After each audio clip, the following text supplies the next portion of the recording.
வணக்கம் மக்களே, சற்று முன் கிடைத்த தகவல் ஒன்றை பார்க்க போகிறோம். டெபாசிட்டை இழந்த வேட்பாளர்கள் எடப்பாடியை சந்தித்து விளக்கம். அதிமுக நிர்வாகிகளே பாஜகவுக்கு ஆதரவாக வேலை பார்த்தார்கள். திடீர் பரபரப்பான தகவல்.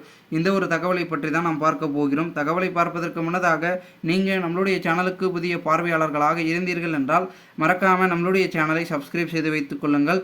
கட்சி நிர்வாகிகளே பாஜகவுக்கு ஆதரவாக வேலை பார்த்ததாக டெபாசிட் இழந்த அதிமுக வேட்பாளர்கள் எடப்பாடி பழனிசாமியிடம் நேரில் சந்தித்து விளக்கம் அளித்தனர்.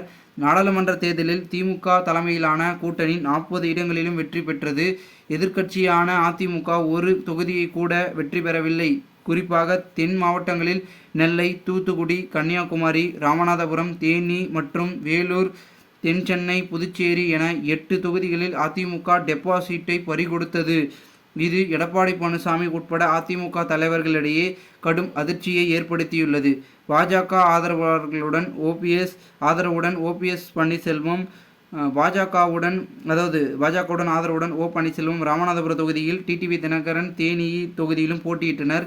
அதேபோல் அதிமுகவிலிருந்து பிரிந்து சென்ற நாயினர் நாகேந்திரன் எம்எல்ஏ பாஜக வேட்பாளராக திருநெல்வேலியில் போட்டியிட்டார். அதிமுகவை அடித்தளமான கொண்ட இவர்கள் பெரும்வாரியான வாக்குகளில் பெற்றுள்ளனர். இந்த தேர்தலில் அதிமுக தோல்வி அடைந்ததால் எடப்பாடி பழனிசாமி சேலம் நெடுஞ்சாலை நகரில் உள்ள வீட்டிலேயே முடங்கியுள்ளார். பாஜக அமைச்சர்கள் அவரை சந்தித்து தோல்விக்கான காரணங்களை கூறி வருகிறார். இந்த நிலையில் டெபாசிட் இழந்த திருநெல்வேலி அதிமுக வேட்பாளர் ஜான்சி ராணி, தூத்துக்குடி அதிமுக வேட்பாளர் சிவசாமி வேலுமணி ஆகியோர் நேற்று காலை எடப்பாடி பழனிசாமியை சந்தித்தனர். டெபாசிட் இழந்த பொழுது அளவில் என்ன நடந்தது என எடப்பாடி அவர்களிடம் கேட்டார்.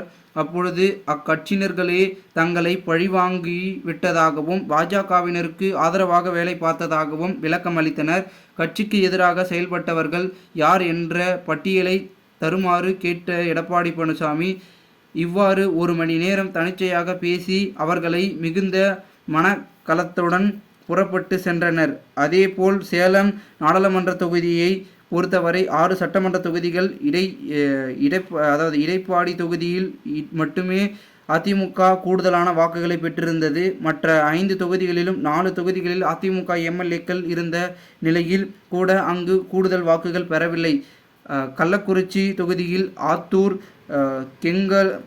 கெங்கவல்லி, ஏற்காடு ஆகிய 3 தொகுதிகளிலும் திமுக அதிக வாக்குகள் கிடைத்துள்ளது. அதனால் கோபம் அடைந்த எடப்பாடி மாவட்ட செயலாளர்களை அழைத்தார். அதன்படி சேலம் மாநகரம் மாவட்ட செயலாளர்கள் வெங்கடாஜலன், புறநகர் மாவட்ட செயலாளர் இளங்கோவன் ஆகியோர் அவரது வீட்டிற்கு வந்து பேசினர். ஒட்டுமொத்த குறைந்த தற்பொழுது காரணம் என்ன, கட்சிக்கு வேலை செய்யாததற்கு யார் யார் என எடப்பாடி விளக்கம் அளித்தனர். அதேபோல் ஒவ்வொரு மாவட்டத்திலும் இருந்து தோல்விக்கு காரணம் குறித்து மாவட்ட செயலாளர்கள் விளக்கி வருகின்ற சூழலில் கோவையில் பாஜக மாநில தலைவர் அண்ணாமலை டெபாசிட் இழக்க வைப்பதற்கு எல்லாம் வேலையும் அதிமுக தரப்பில் செய்யப்பட்டது. அங்குள்ள மாஞ்சி அமைச்சர் மாவட்ட செயலாளருமான வேலுமணி எடப்பாடியை இன்னும் சந்திக்க வரவில்லை. இதனால் அதிமுகவினிடையே மீண்டும் ஒரு பரபரப்பை ஏற்படுத்தியிருப்பதாகவும் கூறப்படுகிறது. இதனால் இந்த ஒரு தகவலை குறித்த பொதுமக்கள் உங்களுடைய கருத்துக்களை கூறுங்கள். இதுபோன்று நீங்கள் அரசியல் சார்ந்த நிகழ்வுகளாம் தினசரி தெரிந்து கொள்ள நம்மளுடைய சேனலை சப்ஸ்கிரைப் செய்து வைத்துக் கொள்ளுங்கள். நன்றி, வணக்கம்.